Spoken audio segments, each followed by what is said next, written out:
The passage given below is followed by a set of 4 questions. Choose the most appropriate answer to each question. The Western colonial expansion began during the 15th century when Spanish and Portuguese explorers conquered new lands in the Western Indies and the Americas. It continued for over 400 years and ended with the start of the First World War. By that time, Western powers such as Great Britain, France, Germany, Italy, Belgium, Portugal, and Spain, spurred on by their competitive desire to acquire new lands and resources, had colonized the whole of Africa and the areas that we know today as the Americas, Oceania, Australia, New Zealand, the Caribbean, the Middle East, and many parts of Asia. The Union of Soviet Socialist Republics, USSR, likewise embarked on an expansionist period that took place during the first half of the 20th century. By mid-century, due to lands gained through an aggressive expansionist policy and through post-World War II treaties, the Soviet Union gained control of all of Russia and most of Central Asia and Eastern Europe. During these periods of expansion, Western European and Soviet powers formed new colonial multi-ethnic provinces, example Rhodesia, French Indonesia, German East Africa, and satellite states, example Czechoslovakia, Yugoslavia, etc.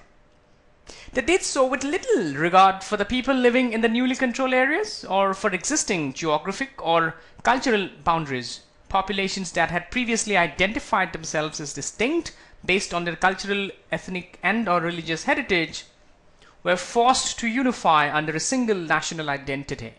The new multi-ethnic colonial territories and Soviet states were maintained, upheld, and controlled through the use of violence and through the implementation of imperialist policies. Certain populations were denied their political, economic, social, and human rights.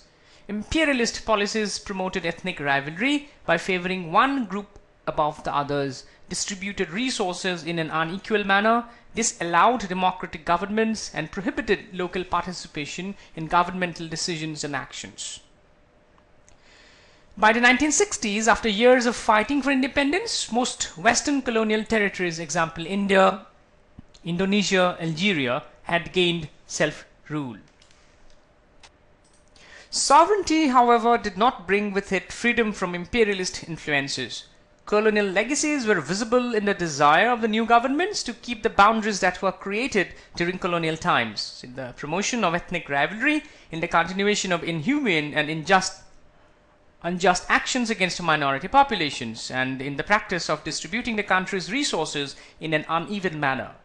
Also, after being under foreign rule for decades, newly independent governments often lacked governmental institutions, good governance skills, and the governing experience needed to effectively rule their newly sovereign nations. In most cases, the transition from colonial province to independent state was a violent and arduous journey. Many post-Soviet states, example Azerbaijan, Chechnya, and Georgia, experienced similar problems. After the collapse of the Soviet Union in the early 1990s, conflicts involving borders, ethnic rivalry, human rights violations, and the uneven distribution of resources raged through former Soviet Union's regions, example the Balkans, the Caucasus, and Eastern Europe. In addition, many post-Soviet governments were plagued by a lack of governmental institutions, good governance skills, and governmental experience. Over 100 new nations were born during the process of decolonization. Most of these new nations, however, had not existed at all as nations before colonization, or they had not existed within the post-colonial borders. Most colonial and Soviet satellite borders were created either through conquest, negotiation between empires, or simply by administrative action, with little or no regard for the social realities of those living in the areas. Nevertheless, many of the leaders and governments of post-colonial and post-Soviet states have fought to keep the territorial boundaries created by past imperialist governments. As a result, a number of boundary conflicts have arisen within post-colonial and post-Soviet territories. Parties to these conflicts justify and legitimate their side's position using different historical boundaries as evidence for their claims. Now, the first question asks, which of the following options would best state the central idea of the passage? When we are looking at the central idea, we have to look at the entire passage to figure out what the main idea would be. Now, if you go back to the passage, and we refer to the first three paragraphs, we understand that when the Western powers in the Soviet Union undertook colonization and expansion, they did so without regard for the distinctions within the populations of these colonies and territories.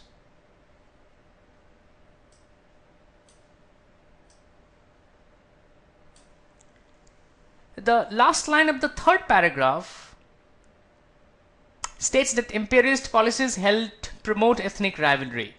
The fourth paragraph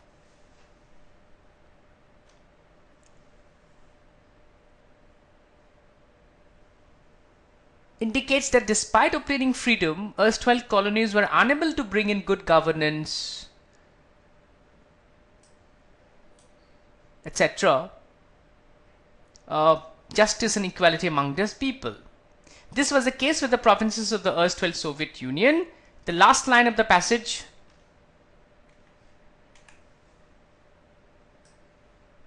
again gives out the central idea, stating that various historical boundaries can be used to understand, justify the conflicts that have arisen within post-colonial and post-Soviet territories.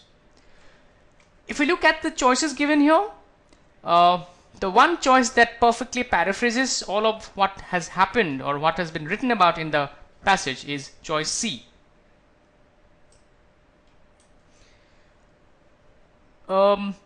The existence of present conflict and its causes in post-colonial and post-Soviet territories can be understood through influential historical factors, mainly the boundaries of erstwhile colonies and territories. Why is option A incorrect?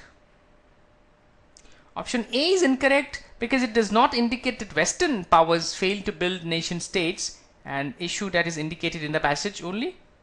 Option B provides a partial central idea. It fails to mention that the cause of present conflict in post-colonial and post-Soviet territories can be determined from a historical context. And option D indicates the future problems of multi-ethnic provinces. However, this is not discussed in the passage. So your answer is going to be choice C. This question is, why does the author state that after gaining independence, most Western colonial territories were still not free from imperial influences? To answer this question, we need to go back to the fourth paragraph. Now, there are two main reasons why Western colonial territories were still not free from the colonial influence even after independence. One, these territories continued the unjust practices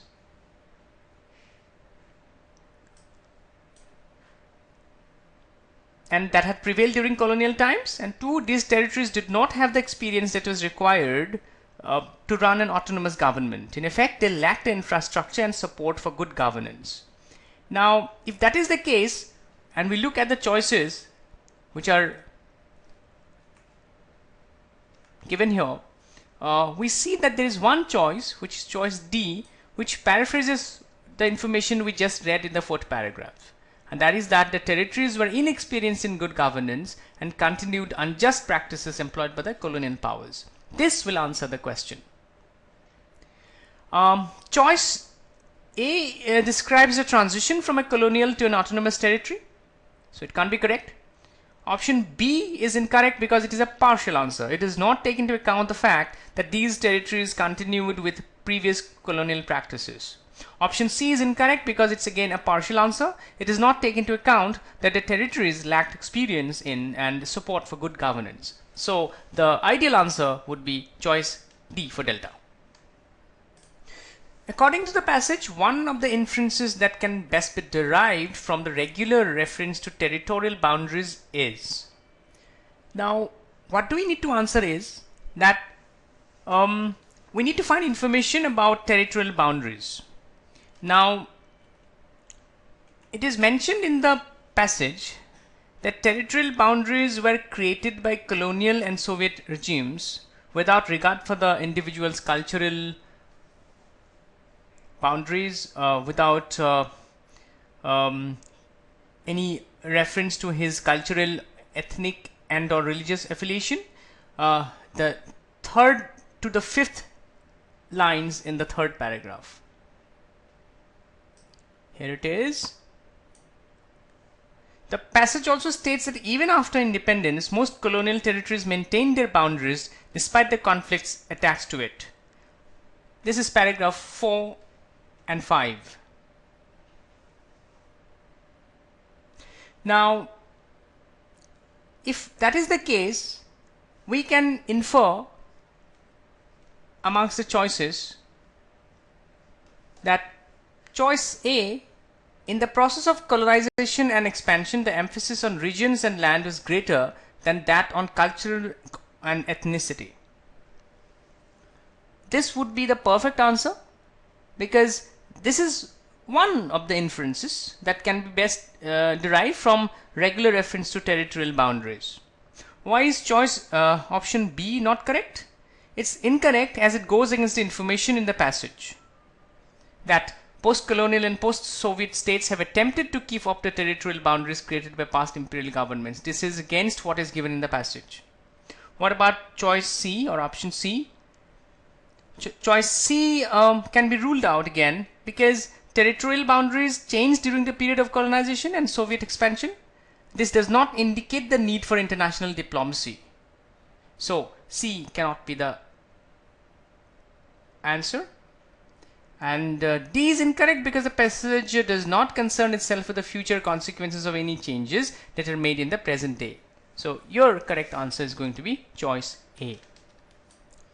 Based on the information in the passage, it can be inferred that a fallout or consequence of the process of decolonization is all of the following except 4. Now, if you have read the passage carefully, by now you would have understood that in paragraphs 4 and 5, let's find out. This is the third paragraph. Yeah.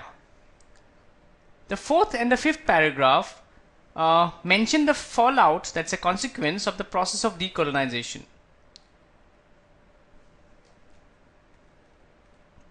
Option A cannot be inferred from these paragraphs or from the information in the passage.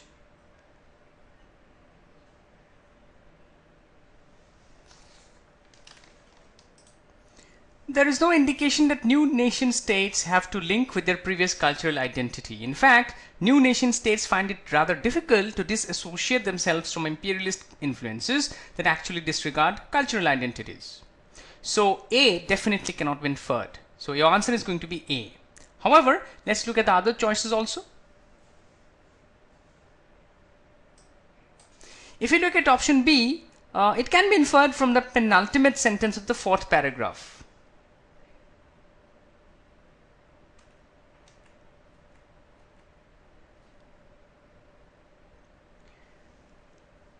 Option C can be inferred from the last sentence again of the fourth paragraph.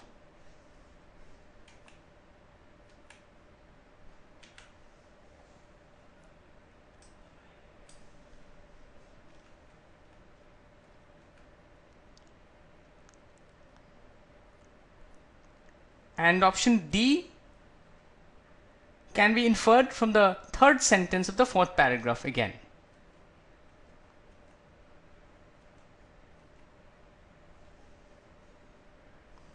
So the only choice amongst these four which cannot be inferred